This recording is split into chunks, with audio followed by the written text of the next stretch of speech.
ನಮಸ್ಕಾರ ಸ್ನೇಹಿತರೆ, ಜೀರಂಗ ಕನ್ನಡ ಚಾನಲ್ಗೆ ಮತ್ತೊಮ್ಮೆ ಸ್ವಾಗತ. ಸ್ನೇಹಿತರೆ, ಈ ವಿಡಿಯೋದಲ್ಲಿ ಯಾಗಂಟಿ ಕ್ಷೇತ್ರವನ್ನು ದರ್ಶಿಸೋಣ. ಯಾಗಂಟಿ ಆಂಧ್ರ ಪ್ರದೇಶದ ಬೆನಗಾನಪಲ್ಲೆಯಿಂದ 12 ಕಿಲೋಮೀಟರ್ ದೂರದಲ್ಲಿದೆ. ಯಾಗಂಟಿಗೆ ಯಾವುದೇ ಡೈರೆಕ್ಟ್ ಬಸ್ ಅಥವಾ ಟ್ರೈನ್ ಸೌಕರ್ಯವಿಲ್ಲ. ನಂದ್ಯಾಲ ಹತ್ತಿರದ ರೈಲ್ವೆ ನಿಲ್ದಾಣ. ಅಲ್ಲಿಂದ ಬೆನಗಾನಪಲ್ಲೆಗೆ ಸಾಕಷ್ಟು ಬಸ್ ಸೌಕರ್ಯವಿದೆ. ಬೆಂಗಳೂರಿನಿಂದಲೂ ಬೆನಗಾನಪಲ್ಲೆಗೆ ಬಸ್ ಸೌಕರ್ಯವಿದೆ. ಬೆನಗಾನಪಲ್ಲೆಯಿಂದ ಯಾಗಂಟಿಗೆ ಡೈರೆಕ್ಟ್ ಆಟೋ ಅಥವಾ ಶೇರ್ ಆಟೋ ಸಿಗುತ್ತದೆ. ಆಂಧ್ರ ಪ್ರದೇಶದ ಪ್ರಮುಖ ಕ್ಷೇತ್ರಗಳಲ್ಲಿ ಯಾಗಂಟಿ ಕ್ಷೇತ್ರವೂ ಒಂದು. ಎರಮಲ ಬೆಟ್ಟಗಳಿಂದ ವ್ಯಾಪಿಸಿದ ಈ ಸ್ಥಳದ ಪ್ರಕೃತಿ ಸೌಂದರ್ಯ ಬಹಳ ಸುಂದರವಾಗಿದೆ. ಪ್ರಕೃತಿದತ್ತವಾಗಿ ಅನೇಕ ಗುಹೆಗಳು ಏರ್ಪಟ್ಟಿವೆ. ಅವುಗಳಲ್ಲಿ ಮುಖ್ಯವಾಗಿ 3 ಗುಹೆಗಳು. ಈ ಆಲಯವನ್ನು ವಿಜಯನಗರದ ಹರಿಹರರಾಯ ಬುಕ್ಕರಾಯರು ಸಾಕಷ್ಟು ಅಭಿವೃದ್ಧಿಪಡಿಸಿದ್ದಾರೆಂದು ತಿಳಿದುಬರುತ್ತದೆ. ಮೊದಲಿಗೆ ಪುಷ್ಕರಣಿ ಸಿಗುತ್ತದೆ. ಪುಷ್ಕರಣಿ ಬಹಳ ಸುಂದರವಾಗಿದೆ. ಅಗಸ್ತ್ಯ ಪುಷ್ಕರಣಿಯಿಂದ ಹರಿದು ಬಂದ ನೀರು ನಂದಿಬಾಯಿಯಿಂದ ಈ ಪುಷ್ಕರಣಿಗೆ ಬಂದು ಸೇರುತ್ತದೆ. ನಾನು ಭೇಟಿ ಕೊಟ್ಟಾಗ ಪುಷ್ಕರಣಿಯನ್ನು ಜೀರ್ಣೋದ್ಧಾರ ಮಾಡುತ್ತಿದ್ದರಿಂದ ನಂದಿಬಾಯಿಂದ ನೀರು ಬರುವುದನ್ನು ನಿಲ್ಲಿಸಿದ್ದರು. ಪುಷ್ಕರಣಿಯ ಕಲ್ಲು ಗೋಡೆಗಳ ಮೇಲೆ ಸುಂದರವಾದ ಶಿಲ್ಪಕಲಾ ವಿನ್ಯಾಸವನ್ನು ನಾವು ಕಾಣಬಹುದು.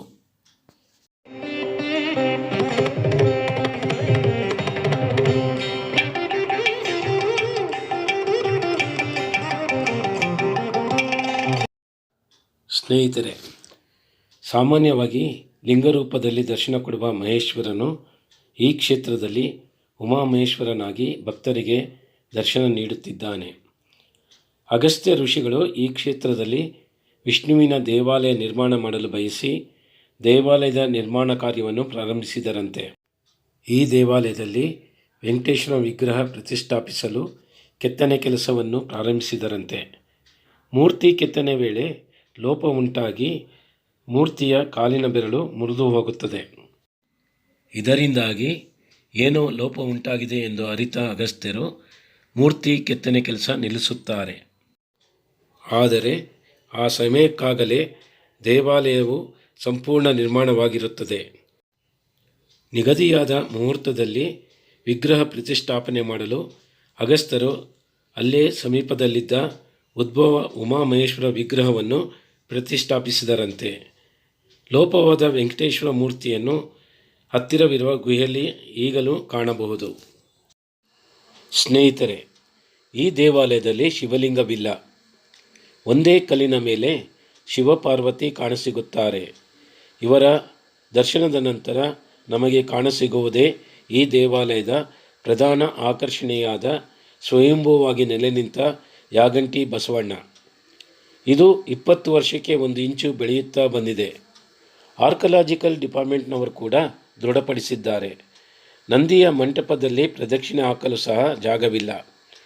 ಪೋತಲೂರು ವೀರಬ್ರಹ್ಮಂಗಾರು ಕಾಲಜ್ಞಾನದ ಪ್ರಕಾರ ಕಲಿಯುಗ ಅಂತ್ಯವಾಗುವ ಹೊತ್ತಿಗೆ ಈ ಬಸವಣ್ಣನಿಗೆ ಜೀವ ಬಂದು ಜೋರಾಗಿ ಕೂಗಲಾರಂಭಿಸುತ್ತಂತೆ.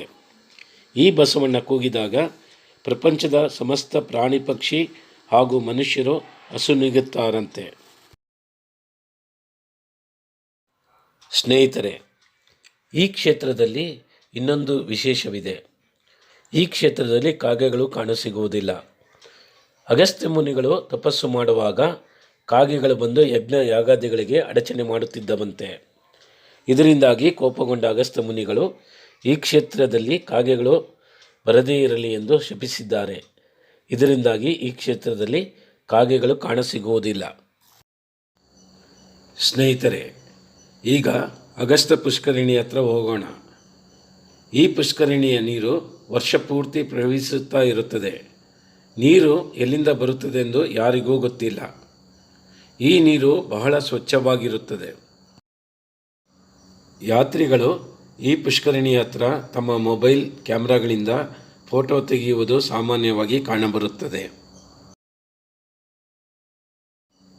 ಸ್ನೇಹಿತರೆ, ಅಲ್ಲಿ ನೋಡಿ, ಒಬ್ಬ ಯಾತ್ರಿ ಮಂಟಪದ ಹತ್ತಿರ ಬಂದು ಮಂಟಪದಲ್ಲಿ ಕುಳಿತು ಫೋಟೋ ತೆಗೆಸಿಕೊಳ್ಳುತ್ತಿದ್ದಾನೆ.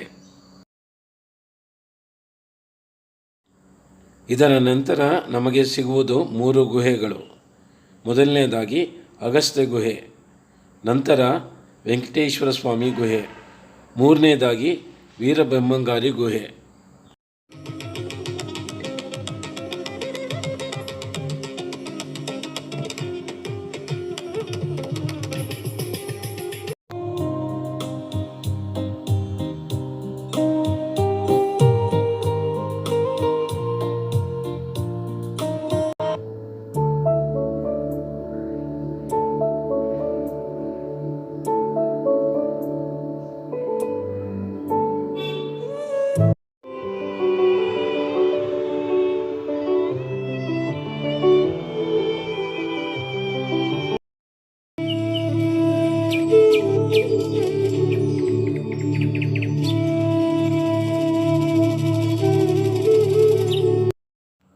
ಸ್ನೇಹಿತರೆ, ಪ್ರಕೃತಿ ದತ್ತ ಸೌಂದರ್ಯವಿರುವ ಈ ದೇವಾಲಯಕ್ಕೆ ತಾವುಗಳು ಎಂದಾದರೂ ಭೇಟಿ ಕೊಟ್ಟು ಉಮಾಮಹೇಶ್ವರ ದೇವರ ಕೃಪೆಗೆ ಪಾತ್ರರಾಗೋಣ ಎಂದು ಹೇಳುತ್ತಾ ಈ ವಿಡಿಯೋವನ್ನು ಮುಗಿಸುತ್ತೇನೆ. ಧನ್ಯವಾದಗಳು. ನಮಸ್ಕಾರ.